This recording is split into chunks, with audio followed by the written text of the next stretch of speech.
नमस्कार, news point लेकर हाजिर हूं मैं राजीव। दोस्तों, मोदी सरकार के खिलाफ कांग्रेस जबरदस्त विरोध प्रदर्शन पर उतर आई है और वहीं समाजवादी पार्टी के अध्यक्ष अखिलेश यादव भी अब राहुल गांधी की इस बात से सहमत दिख रहे हैं कि अगले साल तक यानी 1 साल में मोदी सरकार गिरने वाली है।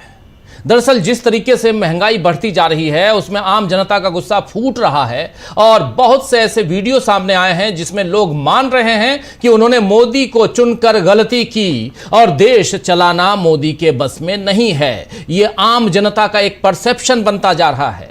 कांग्रेस अध्यक्ष मल्लिकार्जुन खड़गे ने तो साफ कहा है कि मोदी सरकार जनता को धीमा जहर दे रही है, स्वीट पॉइजन जिसको कहते हैं वो दे रही है। आइए जरा सुनते हैं सबसे पहले मल्लिकार्जुन खड़गे के इस बाइट को क्या कह रहे हैं। पहले इसको सुनते हैं, उसके बाद उन्होंने इसी अपनी बाइट को ट्वीट करते हुए सोशल मीडिया पर एक्स पर शेयर करते हुए जो कुछ लिखा है वो भी देखेंगे, लेकिन पहले सुनिए। ये मोदी जी की टैक्टिस है, हर रोज slow poisoning to kill poor people, और ये हमेशा यही काम करते हैं कि थोड़ा थोड़ा बढ़ाना। लेकिन आज एक वीक में अगर 10-12 रुपए सब बढ़ता है तो इसका मतलब ये है कि मोदी जी इसके ऊपर ध्यान नहीं देना चाहते हैं और मुल्क को बर्बाद करना चाहते हैं। और हमेशा ये कहते हैं कि मैं सब कुछ मुल्क के लिए कर रहा हूँ, मैं ये कर रहा हूँ, मैं त्याग कर रहा हूँ। अरे लोग यहाँ मर रहे हैं। अगर आप ऐसी चीजें करते जाएंगे, इन्फ्लेशन बढ़ाते जाएंगे, अनएम्प्लॉयमेंट बढ़ते जाएगा, फैक्ट्रियां बंद हो जाएंगे, एमएसआई के जितने भी है स्मॉल स्केल इंडस्ट्रीज वो भी क्लोज हो जाएंगे, तो क्या होगा? तो ये एक तरफ तो अनएम्प्लॉयमेंट को बढ़ावा दे रहे हैं, इन्फ्लेशन को बढ़ावा दे रहे हैं, गरीब लोगों को मार रहे हैं। आज सभी क्लास के लोग बेहद इस गवर्नमेंट से नाराज हैं और वो चाहते हैं कि ये government is incapable to solve the problems of the poor people. Sir, students का जो प्रॉब्लम आ रहा है सीबीएसई के तो सुन रहे थे आप यहां पर साफ साफ मल्लिकार्जुन खड़गे अपनी बात रखते हुए इसके साथ इस वीडियो के साथ उन्होंने ट्वीट किया। क्या कुछ लिखा है जरा वो भी आपको दिखाता हूं। यहां लिख रहे हैं मल्लिकार्जुन खड़गे कि मैंने कल ही कहा था कि ये मोदी जी की रणनीति है, ये एक तरह से स्लो पॉइजनिंग है जो गरीबों को तबाह कर रही है। मोदी सरकार हर दिन थोड़ी थोड़ी कीमतें बढ़ा रही है। अगर हफ्ते भर में कीमतें 10-12 रुपए तक बढ़ जाती हैं तो इसका मतलब यह है कि मोदी जी इन मुद्दों पर ध्यान नहीं देना चाहते और वो देश को बर्बादी की ओर धकेल रहे हैं। ये बात यहां कह रहे हैं मल्लिकार्जुन खड़गे। आपको बता दूं दोस्तों कि कल पेट्रोल और डीजल के दामों में बढ़ोतरी के बाद आज सुबह सीएनजी 2 रुपए महंगी कर दी गई। पिछले 15 तारीख से, इसी महीने की 15 तारीख यानी 15 मई से यही सिलसिला चल रहा है। बारी बारी से दाम बढ़ाए जा रहे हैं, पेट्रोल डीजल के साथ साथ, यानी किश्तों में बढ़ाए जा रहे हैं दाम। मानो सरकार जनता के साथ कोई मनोवैज्ञानिक खेल खेल रही है। आप जानते हैं कि चतुर व्यापारी अपने सामान को बेचने के लिए बड़ी चालाकी से अंकों का इस्तेमाल करता है, उसमें हेरफेर करता है। जैसे कोई चीज 500 रुपए की है तो 500 की जगह वो 499 रुपए लिखता है। आपको याद है ना, 499 रुपए 499 रुपए में बेची जाए अगर वो चीज तो ग्राहक को नजर में 5 की जगह 4 के अंक आते हैं और उसे भ्रम होता है कि वो कम कीमत पर सामान खरीद रहा है, जबकि 1 रुपए उसकी जेब से खुले पैसे ना होने के कारण अक्सर कट ही जाते हैं। यानी वो 500 दे के आता है लेकिन 499 पे वो खुश होता है। यानी जेब पर भार 500 का और एहसास ये कि 400 कुछ रुपए ही सामान में लगा है, सामान 400 कुछ रुपए में खरीदा है। ऐसा ही हाल पेट्रोल, डीजल, सीएनजी, एलपीजी सबके साथ हो रहा है। कभी 99 पैसे, कभी 2 रुपए, कभी 3 रुपए, कभी 2 रुपए 61 पैसे, कभी 3, ऐसे करते करते 10 रुपए कीमतें 10 दिन में आपने बढ़ा दिए। जब आना जाना महंगा होगा तो उसका असर रोजमर्रा के सामान पर भी पड़ेगा। ये नॉर्मल इकोनॉमिक्स है। यानी पेट्रोल डीजल महंगा होगा तो उसका असर अनाज, दूध, मांस, मछली, अंडे, तेल, सब्जियां सब पर हर चीज जो आप खरीदेंगे, कुछ भी आप खरीद रहे हैं, सब महंगे हो रहे हैं या तो हो चुके हैं, ये मान के चलिए। सरकार को महंगाई से कोई फर्क नहीं पड़ता और ये तो देश ने 12 सालों से देख ही लिया है। सरकार की चाटुकारिता में, जी हां, जिसको कहते हैं लल्लो चप्पो करना, जानते हैं ना, चाटुकारिता करना, उसमें लगे खासकर पत्रकार जो लोग हैं और खासकर पत्रकार लोग कब तक इन बढ़ती कीमतों को जायज ठहरा पाएंगे, ये भी देखना होगा, क्योंकि कभी कहीं ना कहीं वो भी इसी चपेट में आएंगे, इसी महंगाई की चपेट में आएंगे। आज तो उनको बड़ा अच्छा लगता है। वैसे सरकार और उसकी चमचागिरी में लगे लोग जनता को कैसे मूर्ख बना रहे हैं, वो इस ट्वीट से आप और बेहतर समझ पाएंगे। आइए जरा कांग्रेस नेता डॉक्टर अजय कुमार के इस ट्वीट को आपको दिखाता हूं। और कांग्रेस नेता डॉक्टर अजय कुमार यहां लिख रहे हैं कि ऑयल कंपनियां मुनाफा कमा रही हैं और मोदी सरकार जनता को मूर्ख बना रही है। सरकारी तेल कंपनियों ने वित्त वर्ष 2025-26 की चौथी तिमाही में शानदार मुनाफा दर्ज किया। चौथी तिमाही मतलब जनवरी 2026 से मार्च 2026, ये चौथी और आखिरी तिमाही है पिछले फिस्कल ईयर का, यानी 25-26 का। और इसमें क्या दर्ज किया गया मुनाफा, देखिए रिकॉर्ड मुनाफा है, शानदार मुनाफा है। इंडियन ऑयल कॉर्पोरेशन लिमिटेड, आप जानते हैं IOCL कंपनी को, इस कंपनी को के मुनाफे में सबसे ज्यादा 56.6% की बढ़ोतरी हुई। हिंदुस्तान पेट्रोलियम कॉर्पोरेशन को मुनाफे में 46% की शानदार वृद्धि हुई। भारत पेट्रोलियम कॉर्पोरेशन को मुनाफे में इस कंपनी का प्रदर्शन स्थिर रहा और लाभ 3,191 करोड़ रुपए के स्तर पर रहा। 2025-26 में इन कंपनियों का कुल लाभ, कुल फायदा 77,280 करोड़ रुपए से अधिक रहा, जो पिछले साल की तुलना में करीब 130% ज्यादा है। 130%, 130% का मुनाफा आप पिछले साल के बनिस्बत इस साल कमा चुके हैं, बीता हुआ साल। अब सीधा सवाल यह है कि जब तेल कंपनियों को यानी मोदी सरकार को 77,000 करोड़ से ज्यादा का मुनाफा होगा, फायदा हो रहा है, तो जनता को किस लिए सताया जा रहा है? इस समय गर्मी, पानी की किल्लत, बिजली कटने जैसी समस्याओं के अलावा बेरोजगारी और पेपर लीक जैसी समस्याओं से भी जनता परेशान हो रही है। नीट पेपर लीक आप जानते हैं और CBSE के रिजल्ट में धांधली की बात भी आप लोग समझ चुके हैं कि कैसे वहां पर ऑन स्क्रीन जो कॉपी का मूल्यांकन हुआ उसमें क्या कुछ धांधली हुई है, वो 12वीं के छात्र के कुछ ट्वीट से आप समझ सकते हैं जो बवाल मचा हुआ है। तो नीट पेपर लीक और CBSE के रिजल्ट में धांधली के बाद अब SSC GD कांस्टेबल भर्ती 2026 की परीक्षा भी विवादों में आ गई है। उत्तर प्रदेश और बिहार के कई एग्जाम सेंटर पर अचानक यह परीक्षा आज कैंसिल कर दी गई, क्योंकि कई जगहों पर पेपर लीक हुए तो कई जगह जरूरत से ज्यादा परीक्षार्थी बुला लिए गए। कांग्रेस ने सरकार को घेरते हुए क्या कुछ लिखा है, जरा ये भी आपके सामने रखता हूं। कांग्रेस ने लिखा है कि बीजेपी सरकार एक परीक्षा ठीक से नहीं करवा सकती। जी हां, बीजेपी सरकार एक परीक्षा ठीक से नहीं करवा सकती। पहले नीट में छात्रों का भविष्य तबाह किया गया और अब SSC GD में धांधली की खबरें आ रही हैं। छात्र दिन रात पढ़ाई करते हैं, माँ बाप पेट काट कर उनकी फीस भरते हैं, परीक्षा में आने जाने का खर्च मैनेज करते हैं और आखिर में पेपर लीक हो जाता है। ये पाप है जिसकी कोई माफी नहीं है। पेपर लीक की साझेदार मोदी सरकार। तो मोदी सरकार की सफलता का गुब्बारा अब कई जगहों से फूट रहा है और सच्चाई सबके सामने आ रही है। ऐसे में जब राहुल गांधी ने दावा किया कि अगले साल मोदी सरकार बदल जाएगी, गिर जाएगी, तो अखिलेश यादव ने भी इसे सही माना है। आज एक प्रेस कॉन्फ्रेंस को संबोधित करते हुए जब अखिलेश यादव से पूछा गया कि क्या आपको भी लगता है, जैसा राहुल गांधी ने कहा है, कि यह सरकार 1 साल से ज्यादा नहीं चलेगी, गिर जाएगी, तो इस पर अखिलेश यादव ने क्या अपनी प्रतिक्रिया दी है, ये जरा इसको सुन लीजिए, इससे समझ में आ जाएगा। सुनिए जरा। कितने दिन में गिर जाएगी? उन्होंने इसलिए ठीक कहा, यूपी में समाजवादी सरकार बनते ही दिल्ली गिर जाएगी। कितने दिन में गिर जाएगी? उन्होंने इसलिए ठीक कहा, यूपी में समाजवादी सरकार बनते ही दिल्ली गिर जाएगी। चलो, तो उन्होंने इसलिए ये ठीक कहा क्योंकि यूपी में यानी उत्तर प्रदेश में समाजवादी की सरकार बनते ही दिल्ली की सरकार गिर जाएगी। यहां अखिलेश यादव राहुल गांधी की बातों से सहमति जताते हुए अपनी बात रख रहे हैं। आप जानते हैं कि अगले साल ही उत्तर प्रदेश में चुनाव हैं, जिसमें अखिलेश यादव का दावा है कि बीजेपी को वैसी ही मात मिलेगी जैसी लोकसभा चुनावों में मिली थी। तो क्या उत्तर प्रदेश में सरकार बदलते ही दिल्ली में सरकार बदलने का नंबर आ जाएगा? क्या राहुल गांधी और अखिलेश यादव की भविष्यवाणियां सच होंगी? आज इस पर चर्चा करेंगे। लेकिन इससे पहले आपको एक और भी दिन भर की खबर, और दिन भर एक खबर आप गोदी मीडिया में खूब देखते आए। मैं पहले गोदी मीडिया बोलता नहीं था, लेकिन अब बोलना पड़ रहा, मजबूरी है दोस्तों। मैं नहीं चाहता था कि ऐसे शब्दों का इस्तेमाल करूं, हमारे ही मीडिया के साथी हैं, लेकिन अब उनके लिए बोलना इसलिए पड़ता है क्योंकि झूठ झूठ और सिर्फ झूठ।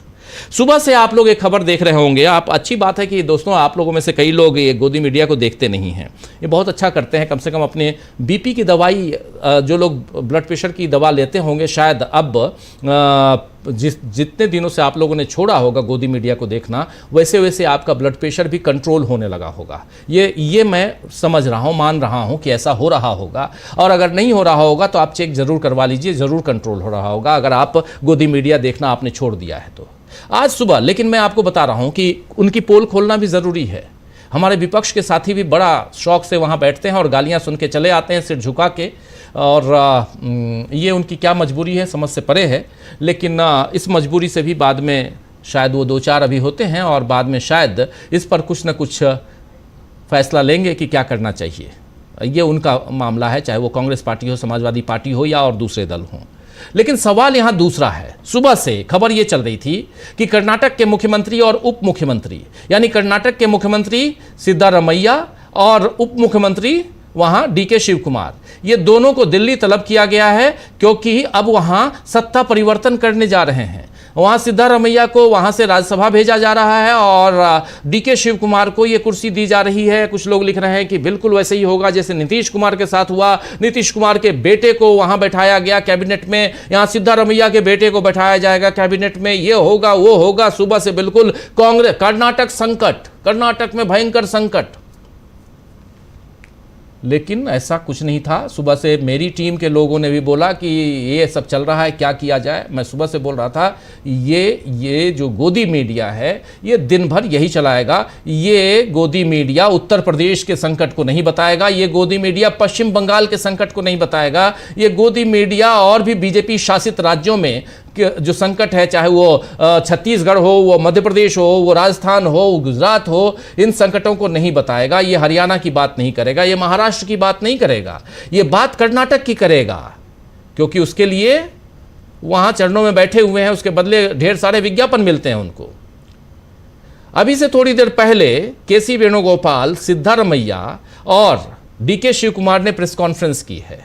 उस प्रेस कॉन्फ्रेंस में क्या कहा है पहले आप अपने कानों से सुन लीजिए, आंखों से देख लीजिए, उसके बाद इस चर्चा को आगे बढ़ाता हूं। जरा सुनिए। Today we had a detailed meeting with Honorable Congress President Mallikarjuna Kharge ji and LOP Rahul Gandhi ji. Of course, CM Siddaramaiah ji, Deputy CM D.K. Shivakumar ji and General Secretary in charge of Karnataka and myself be part of the discussion. Today entire discussion is only concentrated on coming Rajya Sabha elections and council elections of Karnataka. Whatever speculation you people are doing, that is only speculation, no reality at all. Today we discussed about the Rajya Sabha seats and the council seats of Karnataka.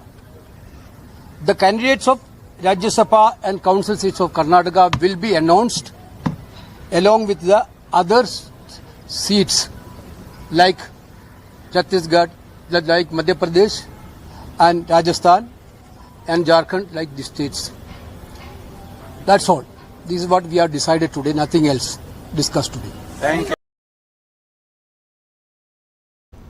तो सुन लिया आपने दोस्तों, यहां whatever speculation you people are discussing, ये जो भी आपका discussion चल रहा था, जो भी बातें आप लोग यहाँ फैला रहे थे, वो स्पेकुलेशन ही है। वो बढ़ा चढ़ा के आप जैसे बोल रहे थे बोलते रहिए, लेकिन हम लोग क्यों यहाँ आए हैं? हम लोग इसलिए बैठे थे आज क्योंकि आज राज्यसभा के जो चुनाव होने हैं अगले महीने, उस चुनाव में कैंडिडेट्स के लिए तैयारी करना, उसके बाद कैंडिडेट्स की घोषणा करना, फिर वहाँ जो कॉरपोरेशन के इलेक्शन होने हैं उस पर विचार विमर्श करना, इसके लिए हम लोग बैठे थे, न कि हम यहां आकर मुख्यमंत्री बदले जाएंगे इसके बारे में बात कर रहे थे।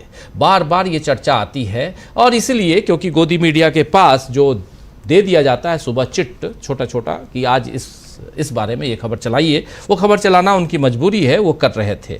इसीलिए यहाँ पर ये बात, ये जो सच्चाई है वो आप तक रखना ज़रूरी है, जो रख रहे थे हम, और आप तक पहुँचाने की कोशिश की आखिर चल क्या रहा है इस देश में और क्या कुछ है यहाँ, वो आपके सामने आए। अटकलों का बाज़ार आप गर्म करते हैं और उसके बाद आप बाद में फिर माफ़ी भी नहीं मांगते हैं। आपको फिर मजबूरी में ऐसे बयान को भी सुनाना पड़ता है कि हाँ, हम सिद्धारमैया ने ऐसा कुछ नहीं कहा, या डीके शिव कुमार ने ऐसी कोई डिमांड नहीं की, कोई संकट नहीं है। ये बातें फिर बाद में आपको मुंह की खानी पड़ती है।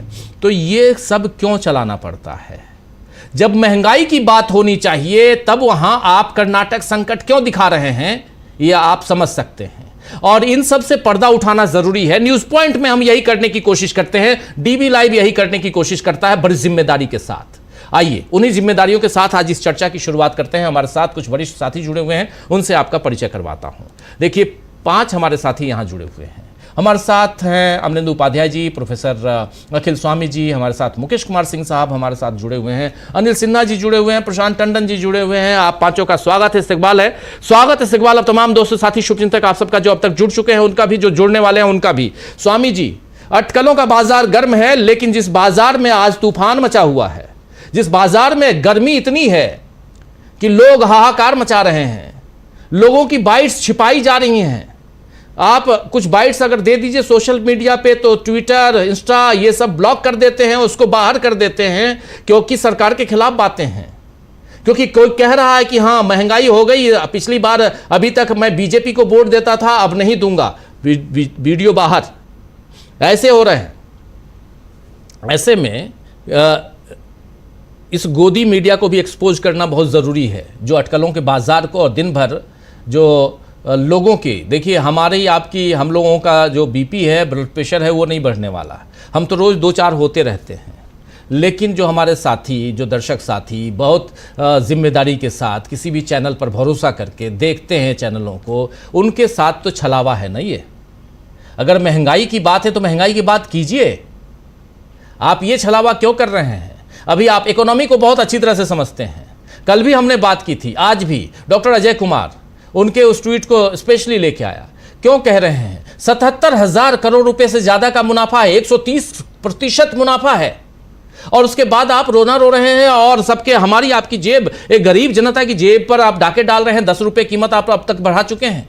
कम होता है क्या? यहाँ 5 पैसे 10 पैसे कीमत बढ़ने में हाहाकार मच जाता था, अब 10-10 रुपए तक आप कीमत बढ़ा चुके हैं, पेट्रोल डीजल और सीएनजी की कीमत, एलपीजी की कीमत। और उसके बाद आप अभी भी ये कहां जाकर रुकेगी गाड़ी पता नहीं स्वामी जी, और उसमें आप कर्नाटक संकट को लेके चले आएंगे।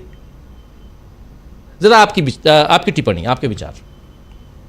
देखिए राजीव जी, ये सरकार और भक्तगण कितना ज्यादा झूठ बोलते हैं और गोदी मीडिया कितना झूठ बोलता है वो आज सिद्ध हो गया। अगर आप वो आंकड़े इकट्ठा करें, जब ये कहते हैं कि देखिए विदेश के अंदर, ऑस्ट्रेलिया के अंदर, न्यूजीलैंड के अंदर, यूके के अंदर, फ्रांस के अंदर, अमेरिका के अंदर, वहाँ पे इतनी ज़्यादा बढ़ोतरी हो गई पेट्रोल और डीजल के दाम पे, गैस के दाम पे, और भारतवर्ष के अंदर उतनी नहीं हुई।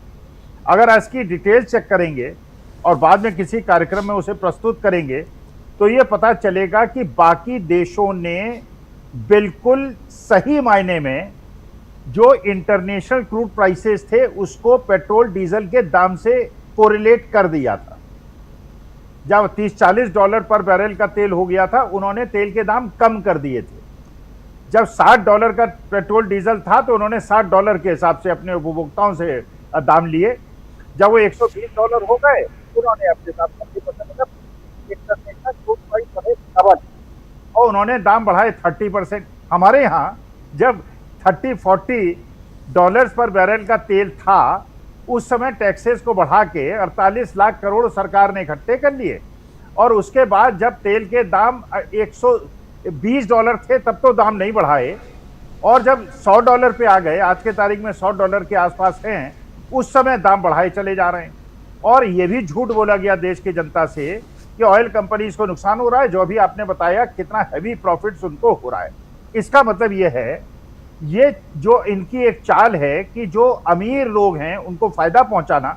अच्छा, ये भी आपको पता है राजीव जी ये सारी ऑयल कंपनीज जो हैं, कल आप ही ने बताया था, ये सारी कंपनीज गवर्नमेंट ओन्ड हैं, 95% शेयर होल्डिंग उनकी है, उनसे डिविडेंड ले लेंगे, इसलिए दाम बढ़ा रहे हैं।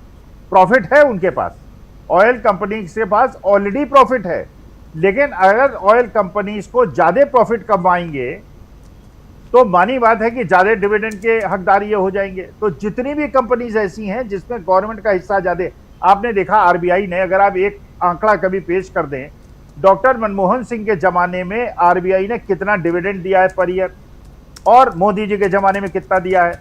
इन्होंने डिविडेंड हचक के लूटा है आरबीआई से। आरबीआई के बाद जो कोष इकट्ठा किया जाता है इसलिए किया जाता है जब इमरजेंसी आ जाए देश के अंदर तो उसके पास धनराशि अपनी हो। इन्होंने सारा डिविडेंड के माध्यम से ले लिया। पहले ये कहेंगे कि पीएसयूज को नुकसान हो रहा है, पीएसयूज को प्रॉफिट बढ़वाएंगे, उसके बाद डिविडेंड ले लेंगे। तो पीएसयूज तो एक बहाना है, सरकार को हमें आपको लूट खाना है। अच्छा, उसके बाद बड़े बड़े पूंजीपतियों को फायदा हो जाएगा। जो अंबानी जी हैं, पहले आयात करेंगे क्रूड ऑयल को, उसे प्रोसेस करेंगे और विदेश भेज देंगे, जबकि देश के अंदर पेट्रोल और डीजल की कमी है। अंबानी जी विश्व का सबसे बड़ी रिफाइनरी अमेरिका के अंदर लगाएंगे। उन्हें ये नहीं कहा जाएगा कि भाई ये डॉलर लेके क्यों जा रहे हो, तुम विदेश में इन्वेस्टमेंट क्यों कर रहे हो, हमारे देश में इन्वेस्टमेंट क्यों नहीं कर रहे हो। जब ये कहा गया था कि हमारे देश के अंदर एफडीआई आएगा तो हमारे देश का सबसे बड़ा पूंजीपति अमेरिका में जाके इन्वेस्ट करेगा। फिर उसके बाद जो दूसरे अब अडानी जी हैं वो भी वहां जाके बड़ा इन्वेस्टमेंट करेंगे क्योंकि अपने केस को उन्होंने सुलझाया है। तो देश के अंदर पैसा आने के बजाय देश के अंदर से हमारे देश के सबसे बड़े बड़े पूंजीपति विदेश में जाके इन्वेस्टमेंट करेंगे क्योंकि उन्हें ट्रम्प साहब को फायदे। आज आपने एक खबर आपने सुनी होगी, गुजरात के अंदर कुछ लोगों ने, कांग्रेसी कार्यकर्ताओं ने पेट्रोल पंपों में जाके मेलोडी चॉकलेट और टॉफी बांटनी शुरू कर दी। उनके खिलाफ एफआईआर लिखाई गई, दे वर अरेस्टेड। अब बताइए, अगर आज ये पार्ले जी को इतना ज्यादा फायदा हो गया कि स्टॉक खत्म हो गया, मेलोडी टॉफियां मिलनी बंद हो गई, इसका मतलब ये है भारतीय जनता पार्टी के कार्यकर्ता टॉफी लें, ऑर्डर करें, अपने कार्यालय में उसे बांटें।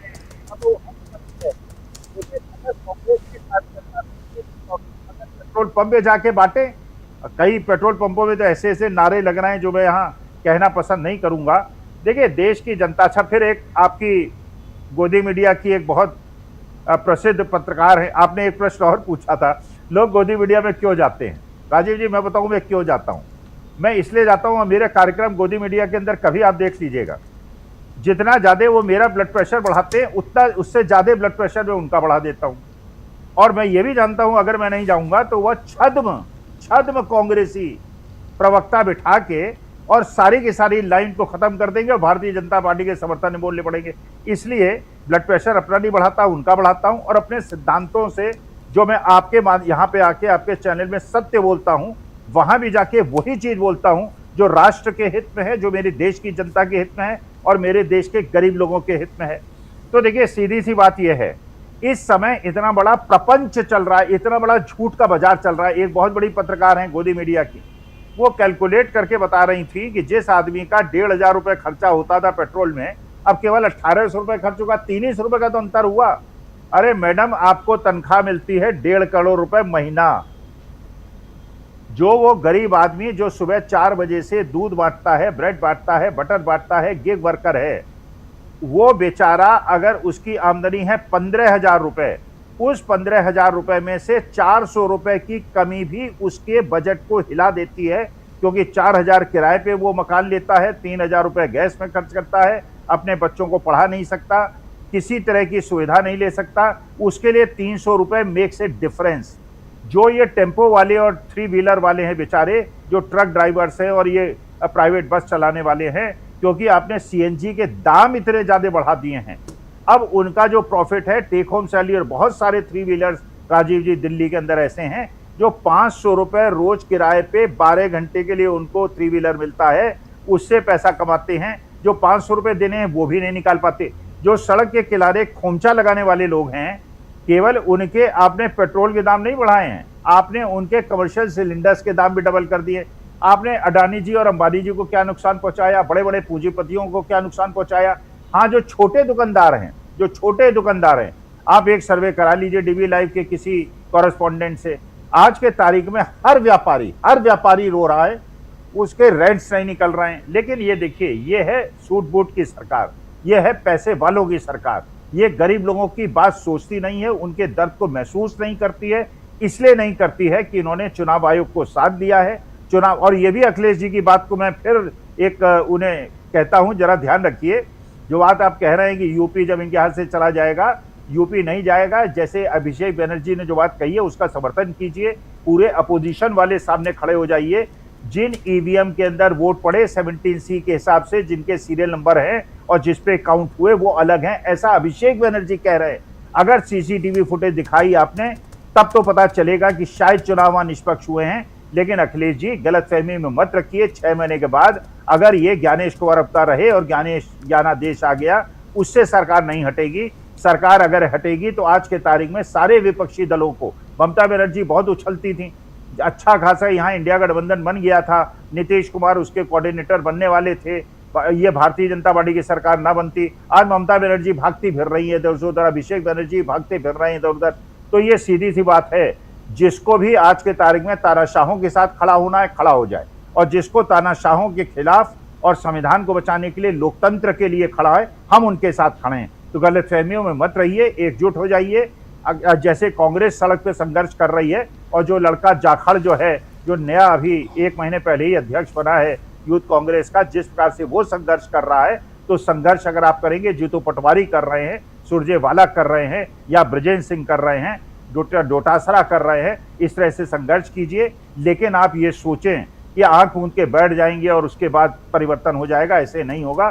सड़क पे उतरना पड़ेगा। जनता तैयार बैठी हुई है, कोई भी उन्हें वोट नहीं दे रहा है, लेकिन चुनाव आयोग उन्हें वोट दे रहा है, इसलिए जिता रहा है। गलतफहमी से बाहर निकलिए और देश की जनता के साथ सब लोग मिलजुल के साथ खड़े होइए। हमारे बच्चों के साथ अन्याय हो रहा है।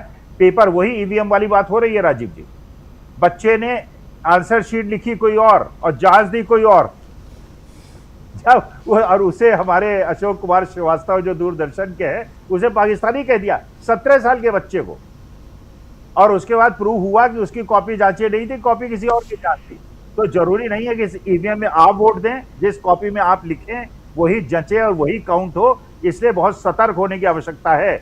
ये वो 70-75 साल का लोकतांत्रिक देश नहीं रह गया है। अब ये एक ऐसी डिक्टेटरशिप के अंदर चला गया है जहां डेमोक्रेसी का केवल एक दिखावा होता है और बाकी हर जगह लूट होती है। जी बिल्कुल आप सही कह रहे हैं कि यहाँ परिस्थितियाँ कैसे बदल रही हैं। जरा प्रशांत जी आपके पास आना चाहता हूँ जल्दी से, और कैसे परिस्थितियाँ बदल रही हैं। पेपर्स की बात, CBSE और ऑन स्क्रीन टेस्टिंग की बात आई, और उसके बाद क्या हुआ है सब जानते हैं। महंगाई की अलग मार पड़ रही है, और इन सब के बीच कहानियाँ कुछ और बताई जा रही हैं। लेकिन एक बात यहाँ पर स्वामी जी कह रहे थे जो और बहुत महत्वपूर्ण है, जिसमें चुनाव आयोग और उस पर कैसे कंट्रोल हो। कंट्रोल का मतलब ये नहीं, स्वायत्त संस्था है, कोई कंट्रोल क्यों करे, लेकिन ये है कि स्वायत्त संस्था अगर बेलगाम हो जाए तो कंट्रोल की ज़रूरत तो पड़ेगी। और उसके लिए चाहे वो ममता बनर्जी ने तो देख लिया, अब आने वाले समय में उत्तर प्रदेश में चुनाव है, उत्तराखंड में चुनाव है, पंजाब में चुनाव है, मणिपुर में चुनाव है, गोवा में चुनाव है, अगले साल तो इतने सारे चुनाव हैं। इसके बाद चुनाव जो है वो हिमाचल प्रदेश में भी है और गुजरात में भी है। इसलिए ज़रा आपसे समझना चाहता हूँ कि इस महंगाई और बाकी चीज़ों, देखिए कितने डाइवर्सिफाइड वे में यहाँ पर अलग अलग मुद्दे हैं जिस पर मीडिया को भी बात करनी चाहिए, लेकिन वो बातें न करके बात जो हो रही है वो कर्नाटक, और उसमें एक कौन सा संकट है मुझे तो समझ में नहीं आया। रख दिया सामने, क्या संकट दिखाने की कोशिश हो रही है। क्या सचमुच यहाँ परिस्थितियाँ विकराल हो चुकी हैं? बहुत ज़्यादा राजीव जी, सबसे बड़ा जो मुद्दा है इस वक्त देश में, वो जो आप हेडलाइन चला रहे हैं, आर्थिक संकट, अभूतपूर्व आर्थिक संकट है। और ये मुझे दिखाई दे रहा है कि कहीं क्या हम 1991 के पहले वाली स्थिति में जा रहे हैं। संकेत उसी तरफ जा रहे हैं। और इस आर्थिक संकट का कारण कौन है? ये आर्थिक संकट से देश उबर नहीं पाएगा जब तक नरेंद्र मोदी प्रधानमंत्री हैं। अब मैं बताता हूं कि क्यों ये कह रहा हूं। देखिए, आर्थिक फैसले निर्मला सीतारमण नहीं लेती हैं। निर्मला सीतारमण से कुछ काम करवाए जाते हैं। आर्थिक फैसले क्या किसी भी मंत्रालय का कोई मंत्री कोई फैसला नहीं लेता। सारे फैसले पीएमओ से होते हैं। और वो भले ही निर्मला सीतारमण कहते हैं कि जी उन्होंने गिनाया 3 F, फॉरेक्स यानी विदेशी मुद्रा, फ्यूल यानी पेट्रोलियम और फर्टिलाइजर। उसमें चौथा F और छोड़ दिया उन्होंने, फेलियर ऑफ फाइनेंशियल मैनेजमेंट। और ये फेलियर ऑफ फाइनेंशियल मैनेजमेंट जो है, ये सिर्फ और सिर्फ नरेंद्र मोदी की राजनीति की वजह से है। और ये बात मैं केवल नहीं कह रहा हूँ, इशारों में मोदी जी के ही जो चीफ इकोनॉमिस्ट रहे गवर्नमेंट ऑफ इंडिया के, अरविंद सुब्रमण्यम, अभी उनका एक लेख आया। मैं उनके लेख की हेडलाइन का इशारा दे दूं आपको कि क्या कह रहे हैं वो कह रहे हैं कि पॉलिसी बदलने से काम नहीं बदलेगा, लोग बदलो। अब देखिए, वो लोग बदलने में वो उन्होंने खाली छोड़ दिया कि कौन लोग। तो मैं लोग पे आता हूं कि कौन लोग हैं। सुरजीत भल्ला प्रधानमंत्री इकोनॉमिक काउंसिल के मेंबर रहे। वो आर्टिकल लिखते हैं, वो कहते हैं कि मोदी जी चुनाव जीत गए बंगाल का, लेकिन इकोनॉमी हार गए। और वो एक डीप स्टेट का हवाला दे रहे हैं। वो डीप स्टेट कौन है? वो डीप स्टेट यही पीएमओ है। तो मोदी जी के रहते हुए इकोनॉमी 2014 के पहले के रास्ते पर नहीं आ सकती है। मोदी जी इन्वेस्टर का कॉन्फिडेंस नहीं जीत सकते हैं। अब मैं सिलसिलेवार बताता हूं कि क्यों नहीं जीत सकते। देखिए, आपके चहेते जो आर्थिक पॉलिसी फ्रेमवर्क है और रेगुलेटरी फ्रेमवर्क है, वो केवल 2 उद्योगपतियों को बचाने के लिए उसको बदला जाता है। बाकी पूरा उद्योग जगत एक तरफ और 2 लोग एक तरफ। और वो 2 लोग कौन है हम सब जानते हैं, अंबानी और अडानी। वो भी आपके देश में इन्वेस्टमेंट नहीं कर रहे हैं। $300 बिलियन की रिफाइनरी अमेरिका में इन्वेस्ट कर रहे हैं मुकेश अंबानी। मैं सिलसिलेवार बता दूं कि 5 साल में मुकेश अंबानी की रिलायंस ने बाहर कितना इन्वेस्टमेंट किया है, राजीव जी, तो आंखें खुल जाएंगी। क्योंकि इतना समय नहीं है यहाँ पे हमारे पास। तो जब आपका चहेता उद्योगपति विदेशों में इन्वेस्ट कर रहा है, तो आपके देश में कौन इन्वेस्ट करेगा? अब जो इन्वेस्टर आता है, तो जितना हमारे देश में जो क्वालिटी फॉरेन एक्सचेंज आता है, फॉरेन इन्वेस्टमेंट आता है, वो क्वालिटी फॉरेन इन्वेस्टमेंट क्या है कि जो प्रोजेक्ट लगने के लिए आता है। जो स्टॉक मार्केट में आता है उसको छोड़ दीजिए, वो तो पैसा आता है और चला जाता है। जो मॉरिशस रूट से आता है उसको भी छोड़ दीजिए, वो बेनामी होता है सब।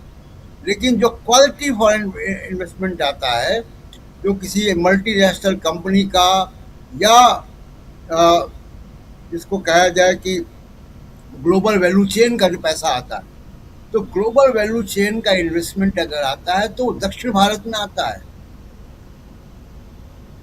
40% लगभग इन्वेस्टमेंट दक्षिण भारत में आता है ऐसा। और दक्षिण भारत में आपकी सरकारें नहीं, तो आप कहते हो कि यूपी में लगाओ, बिहार में लगाओ। कौन इन्वेस्टर यूपी में लगाएगा, बिहार में लगाएगा, बताइए? कोई विदेशी जो है वो बड़ी सी फैक्ट्री लगा दे 10,000 करोड़ रुपए खर्च करके बीजेपी के शासित राज्यों में, और उसकी सोशल मीडिया पे कोई फोटो आ जाए अमेरिका में बीफ खाते हुए, अभी उसकी फैक्ट्री में आग लगा देंगे जाके। तो ये जो पॉलिटिक्स है, ये पॉलिटिक्स ही तय कर रही है। उसके बाद जिसके आप देखिए कि ईडी, सीबीआई, इनकम टैक्स, ये जो हैरेसमेंट है, ये हैरेसमेंट पॉलिटिकल है। वो कोई भी जो इन्वेस्टमेंट होगा उस पर ये आ जाएंगे, सीबीआई, ईडी। तो कौन इन्वेस्टर आपके यहाँ आएगा? और आपको हैरत होगी कि 2014 के स्तर से आज जो प्राइवेट इन्वेस्टमेंट है लगभग आधा रह गया है। प्राइवेट इन्वेस्टमेंट अगर नहीं बढ़ेगा, इन्वेस्टर का कॉन्फिडेंस नहीं होगा, तो यह अर्थव्यवस्था वापस पटरी में नहीं आएगी।